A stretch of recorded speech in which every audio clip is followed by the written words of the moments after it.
Kang Sahil ini kok bisa magang di Dubai? Magang di Abu Dhabi sih tepatnya. Abu Dhabi. Itu berarti kenapa Saudi Arabia supaya gue bisa umroh. Oh iya. Abu Dhabi gue pengen lihat itu Burj Khalifa.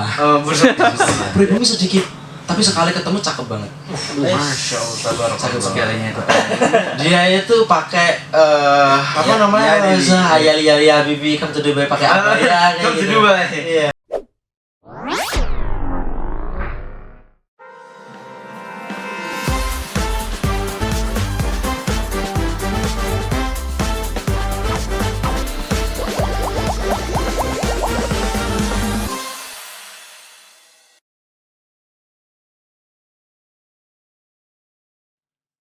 Sungguh kesempatan yang sangat luar biasa bisa ketemu antum-antum ini semua ya kan. Salaman dulu dong om ini.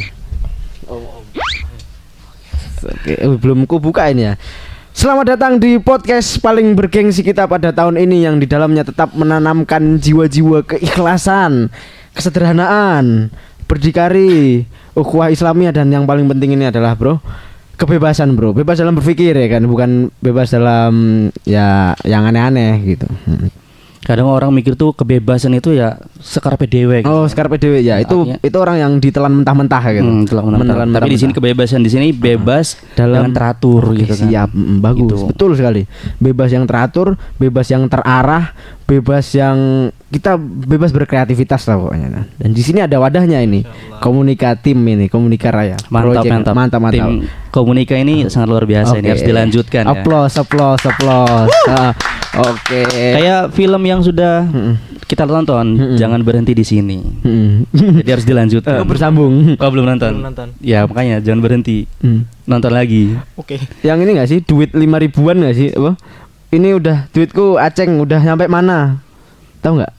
Nggak tahu ya. Oh yang 5.000 viral di Instagram itu ya? Iya. Iya, gua lihat itu di Instagram. Udah sampai Pati. Oh iya baru lagi. Itu satunya artefak kayak. Artefak yang sangat luar biasa. Gimana ini kabarnya Sayyid semua ini? Sehat? Alhamdulillah, gua sendiri alhamdulillah sehat-sehat ya, diberikan kesehatan sampai saat ini. Gimana? Alhamdulillah. Antum sehat, anak juga sehat. Kita semuanya sehat. Pokoknya kalau nggak sehat ya mungkin nggak bisa di podcast ini. Nggak bisa betul. Di kamar gitu. Tiduran, selimutan enak sih, tapi kurang enaknya karena nggak sehat. Jadi gini bang, aku mengalami suatu keresahan dari kemarin itu. Aku ngelihat anak-anak perkuliahan zaman sekarang ini aku langsung ke pertanyaan-pertanyaan mungkin Q&A gitu ya kan. Mungkin antum-antum lebih berpengalaman ya kan. Oke, saya lanjutkan ya. Jadi aku ngelihat anak-anak perkuliahan zaman sekarang ini nggak tahu tujuannya mau ngapain. Kalau dari mabaku sendiri aku juga gimana ya aku mau menjelaskannya ya. Aku mengajak untuk menyadarkan tapi mereka tidak memperdulikan. Jadi gimana saran antum atau enggak apalah masukan motivasi gitu. Artinya banyak yang mahasiswa itu kayak menjalankan ya formalitas kayak formalitas. Ya apa sih kuliah ya udah mahasiswa kuliah tinggal kuliah datang ke kelas absen gitu-gitu tok kan, padahal itu ada yang lain, nilai yang lebih daripada kuliah bangun pagi ya kan. Itu kita lebih dari itu. Di samping perkuliahan ya, di samping perkuliahan itu ada di kampus Unida ini tercinta, ada kepanitiaan, organisasi itu yang memang secara notabene non akademik itu bisa kita raih. Jadi bukan cuma akademik gitu. Oh gitu ya. Tapi menurut antum pribadi ini Sayyid Wahyudi, ada ini enggak keluh kesah atau enggak ketika perkuliahan ya? Kadang orang kan terombang-ambing apa? Ya lika-liku luka laki-laki ya, lah. Betul. Lika-liku kadang ada masuk enak-enaknya ada kadang udah nggak ada info ya kan. Banyak oke. Banyak sharing lah di sini. Kuliah ya, perkuliahan pertama di perkuliahan dari mahasiswa baru. Dari perkuliahan sendiri itu ya sangat mencukupi maksud mencukupi itu artinya ya dosen mengajar, tapi kadang ada yang sebelumnya kita nggak masuk nih. Awalnya emang sudah kesepakatan kan nggak masuk, tapi tiba-tiba ketika dia di kamar mengerjakan sesuatu yang lain, tiba-tiba ada info masuk. Itu Gimana Greget gitu? banget gitu ya. Greget banget. Polisi spill. Oh, jangan. Jangan. Anonim. Anonim. Oke, siap. Ya, ya itu salah satunya. Kalau nggak ada lagi ya yang tiba-tiba kuliah. Banyak lah pokoknya hal-hal yang di luar ekspektasi kita. Seperti itu. Itu kan bisa dibilang itu kan cerita apa? Ya umum lah, secara umumnya pasti orang ada gini. Tapi cerita yang spesifiknya, misal antum nih pernah kayak gini, ada rasa kayak gini, apa? Ya ada gimana ya? Kekocakan tersendiri kalau menurut antum atau enggak Bang Sahil ini ya kan, yang ya mungkin bisa dijelaskan atau enggak? Kita bisa sharing-sharing lah mungkin. Kalau dari gua sendiri waktu semester berapa? Penjurusan itu semester 56 ya? Iya, 56. Semester 6 di sana ada mata kuliah anti korupsi. Bukan anti korupsi. Enggak, aku soalnya ini podcast sama Fajar mata kuliah anti korupsi. Anti korupsi emang ada di sana tentang hukum. Pilkada. Tapi kita mata kuliahnya tentang manajemen event. Manajemen event itu, nah apa tugas akhirnya? Itu bikin acara yang namanya Communication Festival. Comfest Communication Festival. Nah, itu yang paling susah itu membawa audiens. Karena itu PR kita ya dari sebelumnya sampai sekarang itu audiens itu ya kurang. Bahkan mahasiswa internal bukan hanya prodi ya, mahasiswa Unida sendiri kadang apa sih Komfes itu? Oh gitu. Jadi masih dipandang sebelah mata gitu ya kan? Bukan cuman acara-acara Komfes ya, tapi acara segede apa misalnya Alhambra. Itu juga masih pemalas juga orang-orang. Masih pemalas. Jadi minatnya di mahasiswa ke acara itu sangat kurang. Itu. Nah, karena kebetulan penjurusan itu mata kuliah praktek ya. Iya. Saya sendiri PR, Public Relation, Humas. Karena Humas itu ngurusin ngurusin orang-orang. Uang dudu uang. Salah satunya. Salah satunya. Justru jadi Ngurusin uang dari uang. Saya aku nanya di kantong antum ini ada berapa ini, ayo kira. Saya ada kantong. Ya. 300 triliun. Gak sampai. Wah, itu 200 triliun sih sebenarnya. pengen sih 300 triliun. 3,5 tahun 6,5 6,5 nggak apa-apa sih kalau itu nggak apa-apa. Gitu. Lanjut Ya, next. banyak lah. Cuman kalau dari kacamata broadcast sendiri, ya itu kan beda ya, karena beda penjurusan. Karena gua sendiri public relation, nggak tahu kalau gimana broadcast. Kalau broadcast sih untuk lika-liku ya, selama ini kagak ada sih. Selama ini kagak ada sih. Yang bener. Iya benar. Lika-liku broadcast ya, broadcast cuma gitu doang. Video, foto, so asik di radio. Iya, terus kemudian televisi. Ya cuma kayak gitu doang, kagak ada yang lebih. Kagak ada yang lebih. Kagak ada yang udah gitu-gitu aja. Iya, lebihnya lu nyari sendiri harus. Rutinitas gitu-gitu aja. Iya. Jadi di PR itu ada mata kuliah protokoler. Di sana banyak protokoler, terus lobby dan negosiasi. Nah, menurut gua ya, lobby negosiasi ini sama protokoler itu mata kuliah yang penting, Bro. Kenapa? Kenapa penting? Karena setiap hari kan manusia itu pertama berkomunikasi, ya kan? Komunikasi itu luas. Lalu ada lagi di perusahaan atau salah satunya contohnya podcast inilah. Podcast ini Komunikasi Raya. Nah, kalau nggak melalui lobby negosiasi itu nggak bakal tercapai kesepakatan kita untuk podcast di sini. Oh, berarti harus ada briefing dulu. Harus ada briefing dulu pertama. Temuin kalau bahasa perusahaan itu kita nemuin klien. Lalu lobby di sana, negosiasi gimana kesepakatan, dan kesepakatan itu ada kesepakatan baik buruk, baik atau deal and deal, ada buruk dan baik. Win-win, win-lose, lose-win, lose-lose. Nah, itu bahasa Inggrisnya ancen nih, mahasiswa sebenarnya gue bukan anak PR tapi kayaknya tahu. Emang mahasiswa internasional? Kalau gue cuma seorang maba sih. Nggak apa-apa. Nanti mengikuti jejak Said Sahil ya. Oke, siap. Amin. 5 negara bahkan lebih. Amin. Doanya semoga kita bisa umrah besok. Amin. Umroh TikTok. Neng Madiun dah. Umrah cedek ya. Deket. Angon Unto kayak bisa ya. Angon Unto. Madiun 5 negara, Bro. Iya, di mana sih situ? Madinah, apa? Madinah, Paris, Singapura itu lah pokoknya. Taman Mini Indonesia kalah kayaknya. Kalah. Ini jadi timbul pertanyaan dari sebelum aku briefing antum sebelum podcast ini, habis itu sebelum kita duduk di podcast ini juga timbul pertanyaan-pertanyaan padaku ini sebelum aku ngepodcast sebagai host untuk mempodcasti antum-antum semua ini. Jadi aku denger nih katanya Kang Sahil ini kok bisa magang di Dubai. Magang di Abu Dhabi sih tepatnya. Abu Dhabi. Itu berarti capital city-nya berarti. Capital city-nya. Jadi Abu Dhabi itu kan part dari UAE, Uni Emirat Arab. Nah, sebenarnya itu ceritanya lucu. Waktu itu dari ketidaksengajaan ketika KKN. Gue tuh sambil scroll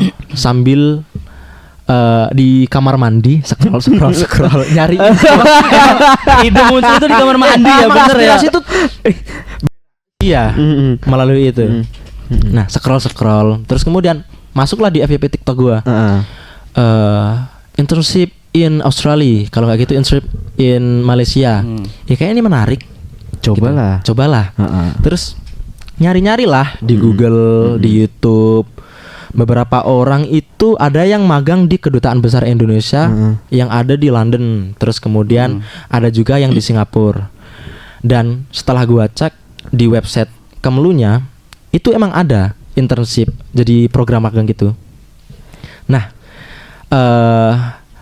terus masuklah gua di akun websitenya Abu Dhabi, Singapura, Malaysia, terus kemudian Saudi Arabia, Abu Dhabi.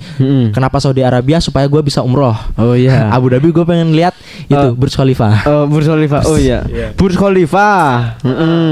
Burj Khalifa loh ya. Iya, Burj Khalifa. Burj Khalifa.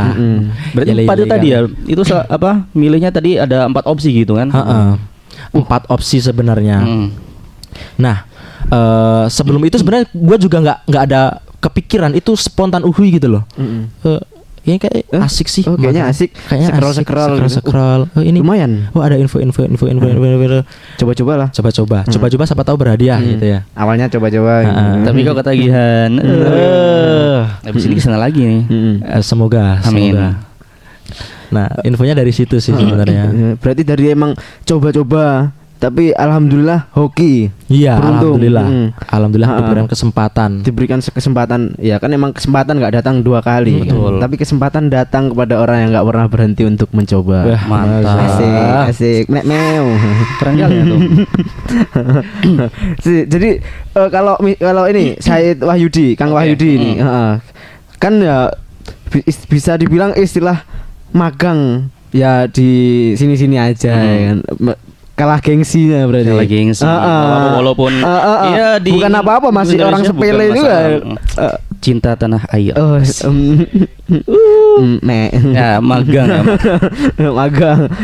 Ini ada dramanya juga nih magang ini. Ada drama-dramanya. Asik. Ini di sebuah perusahaan atau sebelum ke sana kita di kampus dulu nih ceritanya ya kan. Kalau yang lain teman-teman gue ini udah pada berangkat nih. Ada yang beliau yang mana ke internasional ke Abu Dhabi gitu kan. Ada yang di Jakarta dan lain sebagainya. Nah, gue ini orang paling terakhir yang berangkatnya terakhir itu, berangkat magangnya terakhir. Karena yang lain tuh sebelum KA udah berangkat, sebelum Idul Adha udah berangkat. Lah gue berangkat habis Idul Adha, KA dulu ngurusin panitia. Habis itu telat informasi telat pengumumannya telat. Nah, ya udah, orang terakhir dramanya, dan itu pun bukan cuma satu yang gua daftar. Pertama awalnya daftar BSI. BSI pusat di Jakarta. Oh iya, katanya aku dengar juga banyak orang-orang lulusan kantor juga. Iya betul. Lebih gampang ya kan lobbynya kan. Ilkom alumni itu ada yang kerja di sana. Jadi ya ada tawaran gitu kan, gimana kalau magang di sini? Ya oke, nanti kita play dulu, kita coba pertimbangkan dulu. Tapi karena memang sudah daftar magang di Surabaya di Harian This Way. Tahu Harian This Way? Kurang tahu. Harian This Way itu media pemberitaan, itu punya Dahlan Iskan. Dahlan Iskan itu Menteri BUMN tahun SBY kalau nggak salah. SBY. Nanti kita searching ya, kita searching kalau nggak salah. Nah, itu di Harian This Way karena emang sudah daftar duluan, sudah daftar, sudah interview datang ke Surabaya. Jadi info dari mana BSI ini ya telat gitu loh. Jadi ya udah udah keburu magang di Surabaya. Magang di Surabaya dulu, kalaupun di cancel juga kan udah ya gimana ya, nanggung udah nggak enak. Nah, di sana magang di Surabaya itu ya sangat luar biasa. Banyak sekali pengalaman. Lu berapa orang sih lu kemarin? Gimana? Siapa berapa orang kemarin? Oh iya, gue di sana 2 orang sama gue, maksudnya gue sama Adui Rehan Yuda. Oh, berarti itu satu tempat magang di situ berdua? Satu tempat magang berdua. Boleh aslinya boleh. Oh, boleh. Boleh, satu tempat magang berdua itu boleh. Nah, kebetulan ya magang di sana itu banyak benefitnya itu. Bukan cuman sekedar ilmu yang dikasih dari perusahaan, tapi kita itu praktek ilmu yang dari prodi gitu. Dari prodi contohnya ada fotografi, kita praktekin di tempat magang. Lobby negosiasi. Itu penting banget buat di masyarakat, karena kita ngelobi nawar itu, jangan salah, negosiasi itu nawar ya. Iya, untuk kesepakatan. Kesepakatan untuk menuju ke deal tadi. Tapi kalau lobby itu misal membuat janji gitu nggak sih? Bahasa yang spesifik buat orang awam lah, kalau belum terlalu merujuk ke situ.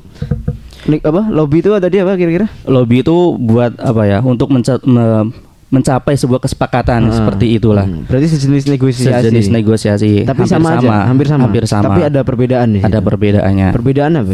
Nah, perbedaannya lobby sama negosiasi itu lobby itu sebuah prosesnya. Jadi kayak kita nih mau ketemuan sama klien, ya kan? Nah, itu prosesnya itu lobby. Nah, nanti di situ akan muncul yang namanya negosiasi.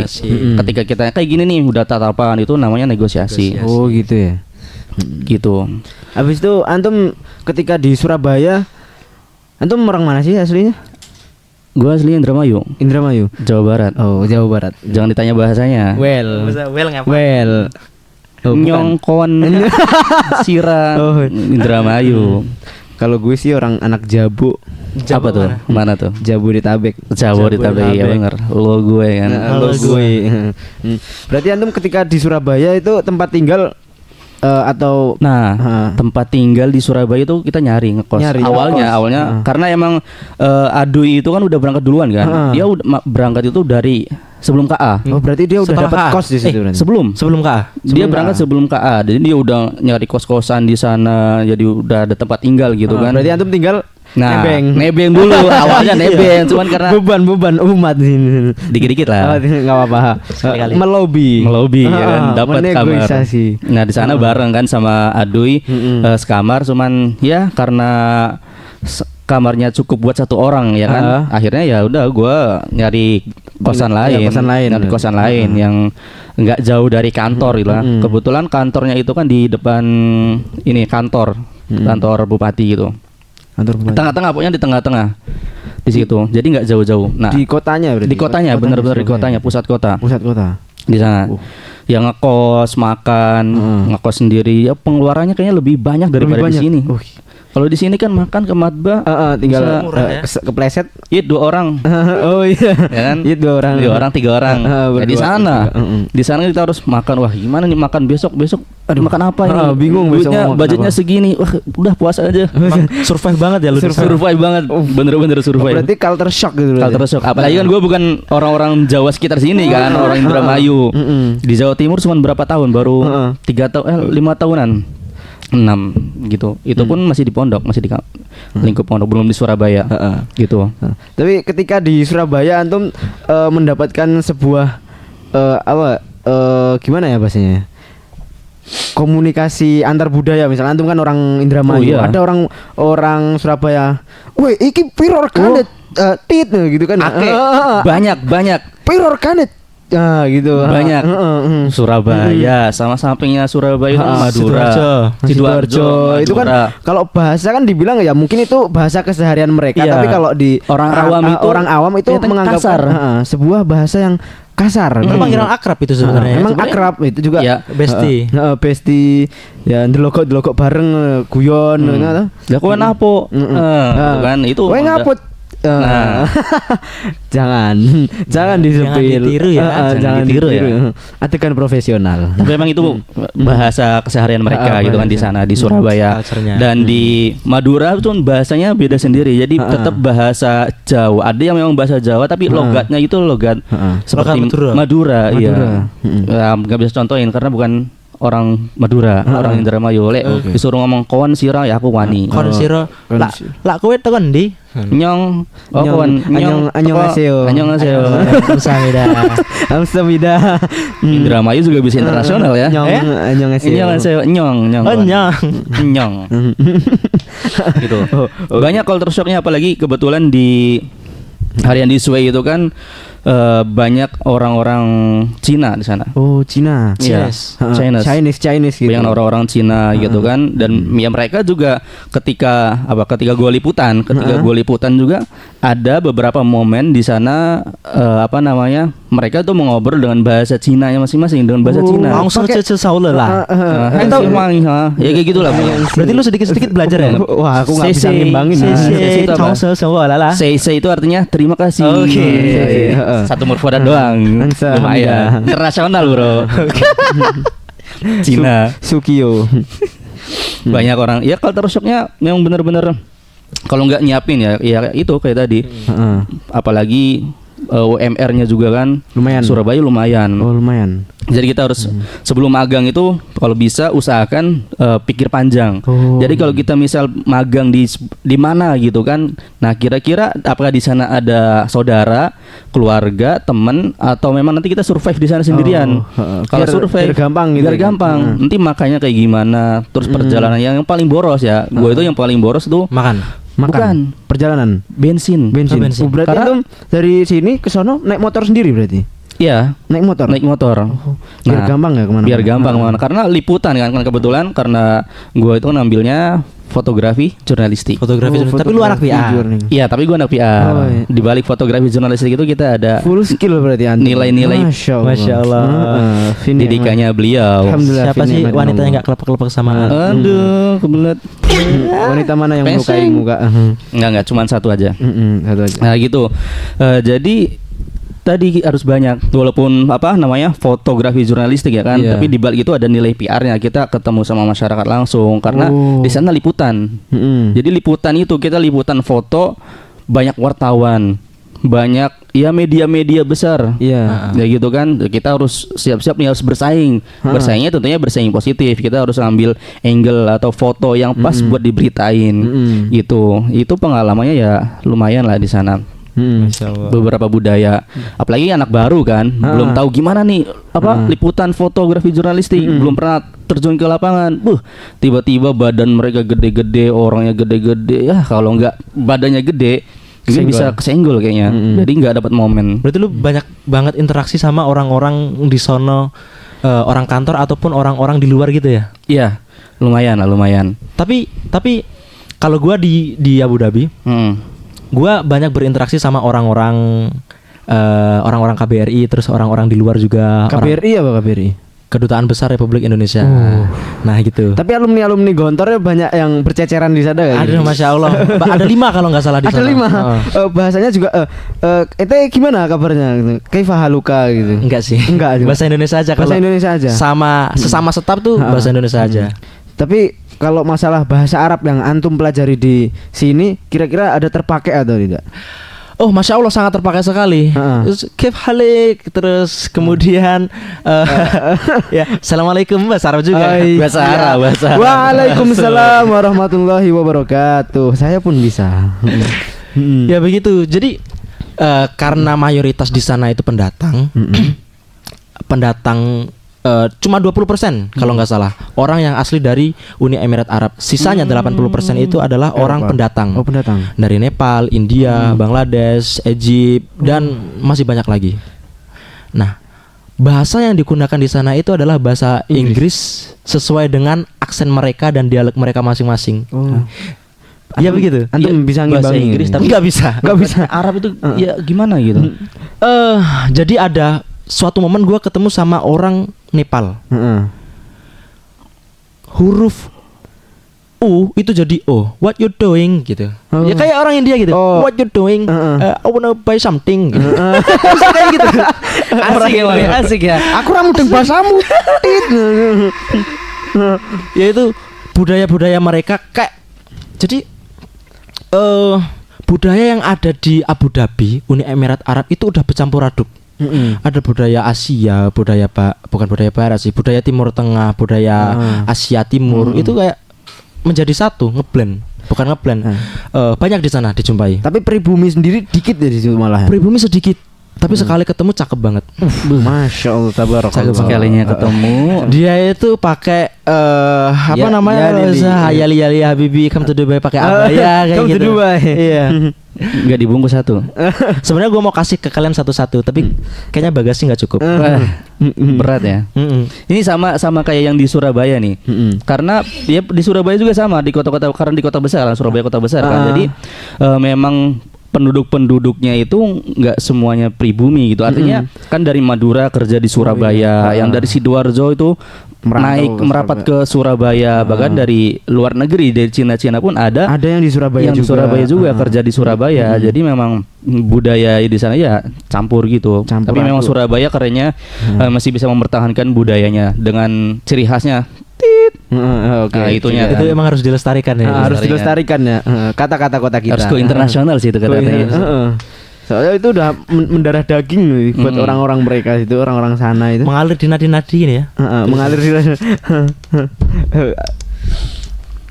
Terus kira-kira nih ketika antum Said Sahil nih di Dubai ini apa culture-nya gimana kira-kira? Culture shock. Bukan culture shock, apa? Kayak kebudayaannya gimana? Budayanya mereka atau enggak, misal ibarat kalau di Indonesia kan mobil-mobil kayak Avanza gitu yang lewat gitu, atau enggak Innova, biasalah orang isi bensin Pertalite gitu. Kalau di Dubai ada orang punya jet pribadi gitu. Ada, punya boot pribadi pun juga ada di sana.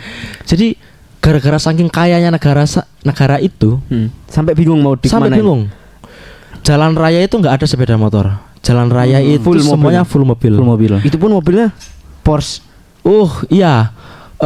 Kalau di sini Avanza lah mobil apa sejuta umat, sejuta umat itu. Kalau di sana itu mobil sejuta umatnya Forever Tesla. Bukan itu loh. Apa tuh? Apa sih? Foreign. Itu loh yang kok foreign. Forever. Bukan, yo enggak bantu. Revogo. Nah, Lupa aku. Revogo. Jadi sana banyak ya? Iya, banyak banget. Terus rongsokan mobil di sana. Jadi yang membuat gua kaget di sono pertama adalah gua kemana-mana harus jalan kaki, kalau nggak gitu pakai skuter, taksi. Skuter. Iya. Skuter. Dan skuter pun itu harus melipir. Apa bahasanya melipir itu? Samping. Di samping jalan raya.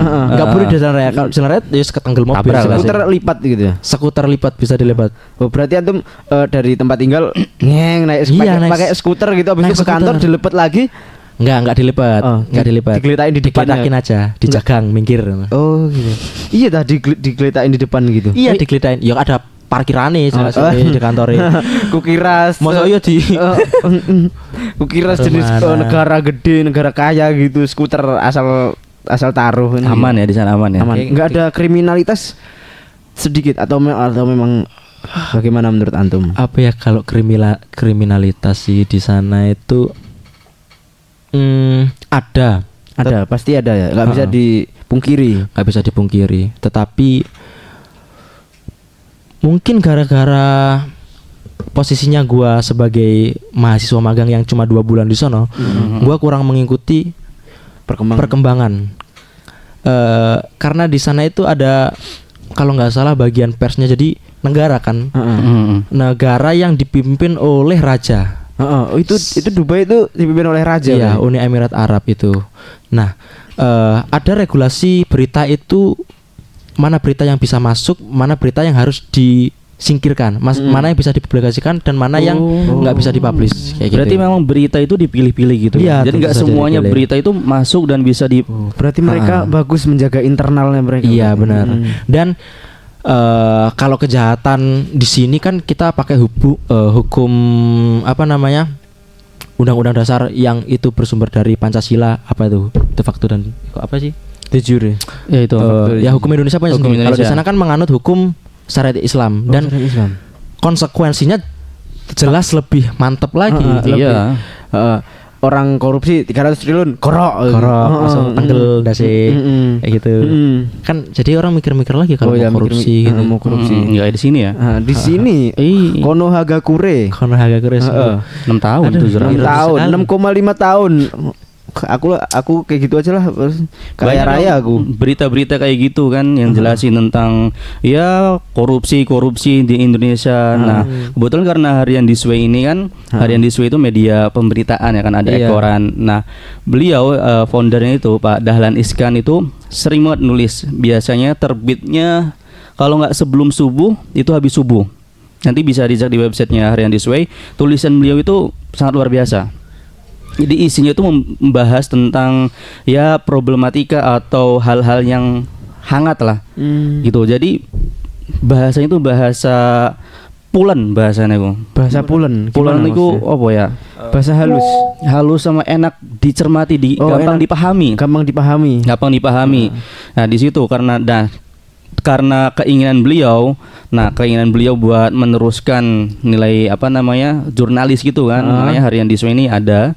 Nah, sampai sekarang dan masih buka namanya DIP, di Sway Internship Program. Nah, karena gua ke-8 nih, program yang ke-8, DIP ke-8. Nah, itu udah dibuka lagi yang ke-9. Yang ke-8 ini ya sangat luar biasa. Memang magang di Harian di Sway itu sangat luar biasa. Ya kan, ada yang Adu itu dia ngambilnya videografer sekaligus editor. Nah, sedangkan gua kan fotojurnalistik ya kan, pasti ditugasinya kemana-mana. Ada pernah ke Malang, habis itu ke Madura, pernah ditugasin ke Madura tapi nggak sampai ujung. ya cedek lah, Surabaya Madura gitu kan. Nyebrang jembatan doang kan? Ya nyebrang Suramadu, sudah pernah ke Suramadu gitu kan. Vibes-nya kayak gimana. Terus pernah pengalaman itu kedatangan Presiden Joko Widodo. Jadi waktu itu beliau itu kan ada kunjungan kerja di pasar Soponyono kalau nggak salah di situ. Iya kan? Nah, di situ emang melihat gimana kerjaan kita gua sendiri sebagai fotografer jurnalistik gitu kan, gimana sih cara biar ngambil momen beliau yang pas. Nah, sayangnya itu rame kan, memang ada tempatnya sendiri kan, karena wartawan itu ada tempatnya sendiri. Nah, sudah di tempatnya sendiri pers gitu kan. Sedangkan beliau itu masuknya depan pasar pas. Sayangnya beliau turunnya itu enggak di depan pers.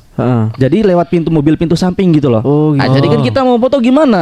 Nggak kelihatan kan ketutupan sama mobil. Tapi itu juga banyak kerumunan gitu, banyak orang-orang. Jadi kita wah ini sebenarnya agak-agak ngeselin tapi asik. Ngeselinnya kenapa sih beliau itu turunnya pintu yang sebelah sana? Kenapa nggak pas di persnya gitu? Nah, jadi ya udah semua wartawan itu pada keliling nyari tempat, nyari angle masing-masing. Nyari angle masing-masing. Gimana caranya biar dapat gambarnya gitu loh. Buat apa?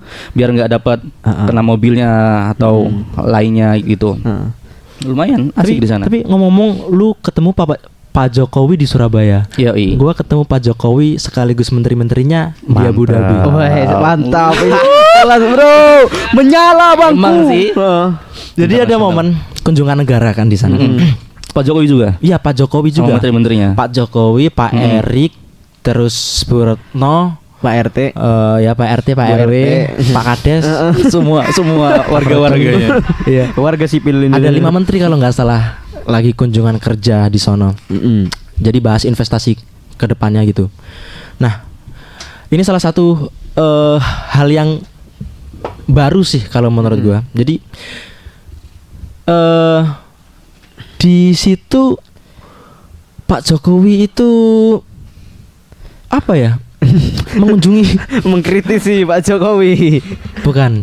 Gimana ya cara nyeritakannya? Susah. Susah banget. Jadi tanggal 15, 16, 17 beliau itu nyampe di Abu Dhabi. Tapi acara, jadi di sana itu kunjungan negara mesti ada prosesi penyambutan kepala negara dari negara lain. Iya. Itu tempatnya di Qasr Al Waton. Nah, Kosan Al-Waton. ha-ha. Itu kos-kosan, bukan hotel. Bukan kosan. Koser Al-Waton, istana. Oh, koser. Koser Oh, Al-Waton. koser Ya opo presiden ning kos-kosan. Kosan kayak Aku dengernya kosan. Ya sama sih, cuma Aku kalau dengernya kosan. presiden kos, wah nggak mungkin ini. Wah, kok agak lain ini itu kosan. native Arabic kalau Native Arabic. Koser Oh, Al-Waton. Oke. Koser Waton.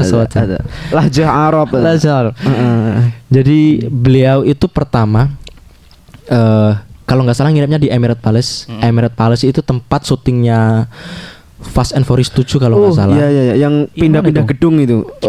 Jeder, apa yang Bukan. bukan yang itu. Iya, bukan. Nanti mungkin bisa ditempelkan di sini ya Koser Al-Waton kayak gimana dan Emirate Palace kayak gimana. PR. PR buat editor ya, jangan malas-malas ya. Nah, itu 3 hari ada sambutan. Kayak iring-iringan gitu. Malamnya bendera Indonesia dan Abu Dhabi itu dipajang di sepanjang jalan kenegaraan kalau nggak salah. Abu Dhabi, bendera Abu Dhabi. Bendera UAE. UAE. Maksud Uni gue Emirat gitu. Arab. Nah, terus kemudian bendera Indonesia itu dikibarkan di gedung apa itu ya. Lupa aku namanya. Setelah itu besoknya itu prosesi penyambutan. Beliau masuk ke Koser Al-Waton untuk deal-dealan lobby dan negosiasi diplomasi jelas tentunya. Ini anak broadcast maksudnya PR Ya, gitu, prakteknya gue cuma moto doang sebenarnya. Enggak bohong. Enggak, lo ngapain juga?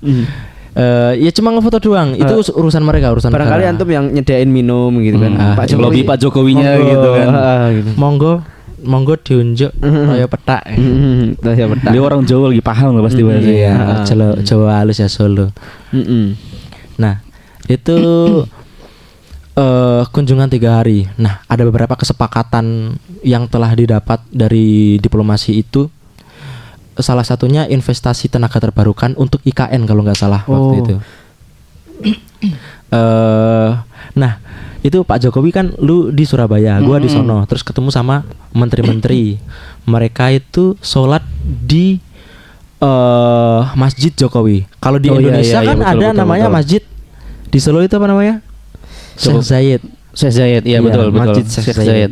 Itu adalah hadiah dari Presiden Raja, Deng. Raja UAE. Indonesia. Syekh siapa? Alafu. Aduh kok ngeblank aku bilang. Syekh Zayed, namanya Syekh Zayed. Iya, Syekh Zayed. Muhammad bin Zayed. Muhammad bin Zayed. Nah, itu untuk Indonesia. Nah, itu adalah miniatur dari Grand Mosque. Grand Mosque itu masjid di Abu Dhabi yang bentuknya 3 kali lipat kalau nggak 4 kali lipat dibanding Dari masjid itu. masjid di Solo itu. Ya, berarti yang di Abu Dhabi itu Masjid Jokowi. Ada Masjid Jokowi juga. Yang Masjid Jokowi itu hadiahnya Indonesia ke sana. Nah, beliau sholat di sana. Pak Presiden dan rombongan menterinya, kecuali Pak Luhut. Iya, Pak Luhut di pojokan aja sendiri dia, nggak ditemenin. Temenin lah. Seru lagi. Enggak sih Bang. Aku mau nanya ini. Kira-kira kan Indonesia nih, kita sebagai orang Indonesia tahu bahwasanya sistem pemerintahan di Indonesia ini demokrasi. Jadi presiden dari rakyat untuk rakyat oleh rakyat, ya kan? Rakyat Dari bersuara rakyat, oleh rakyat dan untuk rakyat. Rakyat bersuara. Kalaupun nggak dituruti sama presiden atau nggak kepala negara atau nggak politik yang lain, itu rakyat demo. Nih aku ada satu pertanyaan. Kalau misal di Abu Dhabi yang negara yang sebuah kerajaan gitu ya kan, kerajaan itu kira-kira ada nggak demo-demoan gitu? PPN 12%, PPN 12%. Turunkan. Turunkan. Siapa yang diturunkan? 98 nah gitu. Tragedi lagi nih orang. Kalau di sana demo itu ada waktu itu demo dari warga negara Bangladesh karena rasis. Bukan rasis, kebijakan di negaranya, tapi dia demonya di Abu Dhabi. Nggak tahu aku juga ceritanya Berarti gimana. beda server dong berarti. Beda server. Seharusnya dia demo di negaranya sendiri sana. Kenapa dia demo kok di Abu Dhabi? Nah, orang yang demo itu dari Bangladesh, dia langsung ditahan. Ya itu urusan KBRI, Kedutaan Bangladesh dan Kedutaan Uni Emirat Arab Abu Dhabi. Itu ketika antum magang di situ, ada tragedi seperti itu. Ada tragedi kayak gitu. Itu maksudnya satu orang yang misal keluar sendiri depan gedung DPR. Enggak, rame gitu. itu, rame Rame banget. Oh berarti orang-orang berdarah Iya, berdarah Bangladesh yang dia itu yang merantau di Abu Dhabi. Terus ada kebijakan di Bangladesh sana, tapi mereka demonya di Abu Dhabi. Agak lain sih. agak lain. Ya gitulah. Tapi mungkin ada maksud terselubung di situ ya kan? Mungkin Wisnu kagak ada yang tahu. Demo itu sebenarnya di mana-mana ada. Ada di mana-mana. Di mana-mana tuh ada. Ya kan, di mana tuh? Di Liverpool, ya kan? Di Liverpool tuh ada pernah demo. Itu soal, tapi itu tentang keagamaan, bukan tentang politik gitu kan, tentang keagamaan kayak gitu, karena memang di sana ada mayoritasnya juga ada muslimnya di Liverpool kan, dan itu pernah di demo karena masjidnya itu apa gitu ya kan. Nah di Surabaya nggak kalah asiknya nih waktu kemarin demo yang besar-besaran itu penolakan PPR revisi undang-undang. Nah, yang MA Mahkamah Adik, MK Mahkamah Kakak itu ya kan. Gua diberi kesempatan buat liputan demo. Jadi bisa ikut demo, moto orang-orang demo, moto para aparat kayak gitu. Jadi karena jurnalis ini memang harus netral kan. Nggak condong ke masyarakat, nggak condong juga ke aparat. Jadi kita harus netral dan kita harus memberikan dan menyajikan berita yang apa adanya, nggak boleh dibumbui sedikit pun gitu. Lebih-lebihin, nggak boleh ada kebohongan karena berita itu harus aktual. Demo di sana Faktual. Cepat, tanggap, sigap. Nah, gitu kan. Nah, kebetulan ya alhamdulillah ya bersyukur kan pernah ikut dapat tugas di sana bareng anak magang yang lain, ada dari UNER, ada juga dari mahasiswa mahasiswa Kristen Petra ada. Jadi kita bareng-bareng saling liput. Jadi bukan cuman per orang, karena kita kan tim kan. Ada yang video, ada juga yang jurnalis, reporter core. Fotografi, ada juga yang editor video itu Rehan itu kan ikut. Jadi bukan ikut demonya, kita ikut mendokumentasikan atau memberitakan demo tersebut.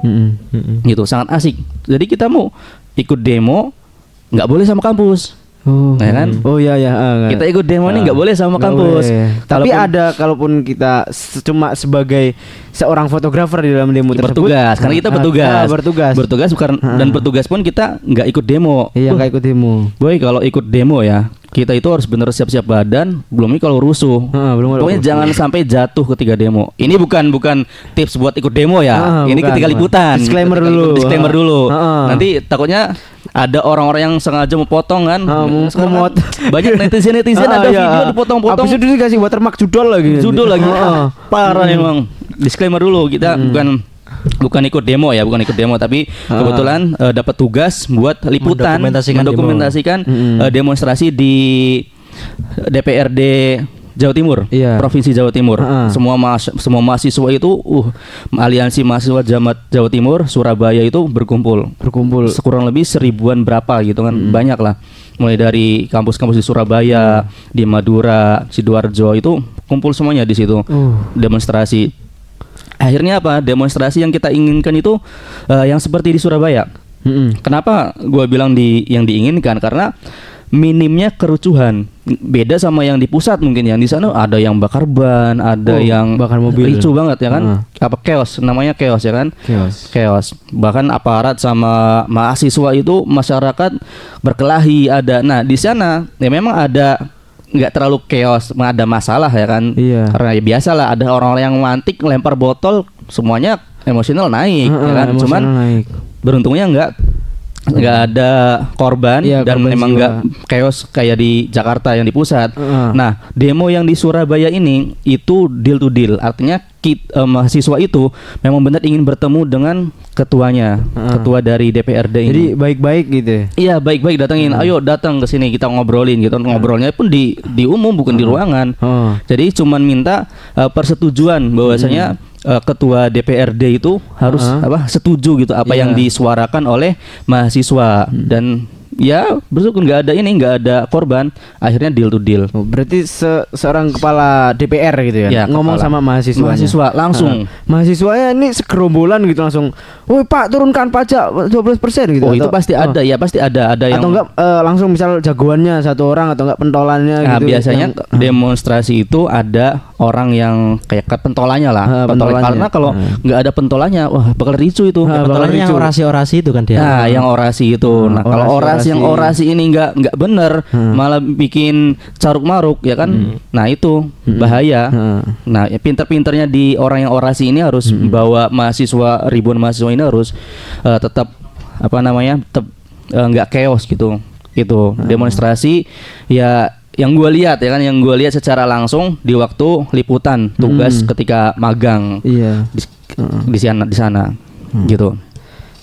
Banyak sih demonstrasi itu karena ya kalau nggak di demo itu negara malah menjadi nanti sekarang PDW. Sebenarnya waktu itu gue juga pengen ikut demo. Tapi gue posisinya di negara orang dan yang didemonya kan pemerintah sini. Kalau gue demo di sana nanti kayak orang di Bangladesh tadi, gue dideportase. Demonya harusnya langsung depan Jokowi. Oh iya ya seharusnya. Tapi itu momennya demo itu setelah kunjungan dari sana. Oh iya. Jadi sebelumnya Pak Jokowi, terus demonya itu next kemudian hari. Oh iya, mohon maaf ya abang-abang ini mungkin waktu sudah menunjukkan pukul 9:30. Siap. Jadi terima kasih banyak loh buat nggak kerasa ya. Iya nggak kerasa soalnya kita seru banget dari tadi ngobrol demonstrasi apa. Cuman pesanku satu aja sih buat orang-orang netizen yang suka motong-motong video ini. Pokoknya jangan dikasih watermark judul. Jangan dikasih watermark judul, jangan dipotong negatif, jangan bikin menggiring opini-opini netizen yang lainnya karena media itu adalah sarana buat kampanye informasi. Jadi jangan semena-mena. Ya, oke, tandain. Oke. Kang Sahil, mungkin ada kata-kata atau enggak apa kesan-kesan bagaimana kata-kata hari ini? Kata-kata hari ini enggak ada pesan-kesannya. Semoga aku mau ngomong apa juga nih ya. Oke, mungkin bisa kita tutup acara podcast pada malam hari ini. Semoga teman-teman bisa menikmati obrolan pada malam hari ini. Ya, jangan lupa like, comment, subscribe. Komennya yang ini ya, komennya yang mendidik. Yang mendidik, yang berdiskusi, paham enggak? Yeah. Oke. Terima kasih abang-abang, Kang Sahil, Kang Wahyudi, banyak sekali. Terima kasih kami sudah diundang di sini loh, Masya Allah. Makasih banyak. Oke, terima kasih. Mungkin untuk next kita ada part 2-nya mungkin. Ini panjang ini internasional. Panjang internasional. Semalam nggak cukup. Belum lagi nanti ada dunia malam. Nah ini. Oke, langsung aja. Oke, jangan di-spill dulu itu nanti. Terima kasih. Sampai jumpa di video selanjutnya. Thank you. Oke. Terima kasih. Assalamualaikum warahmatullahi wabarakatuh.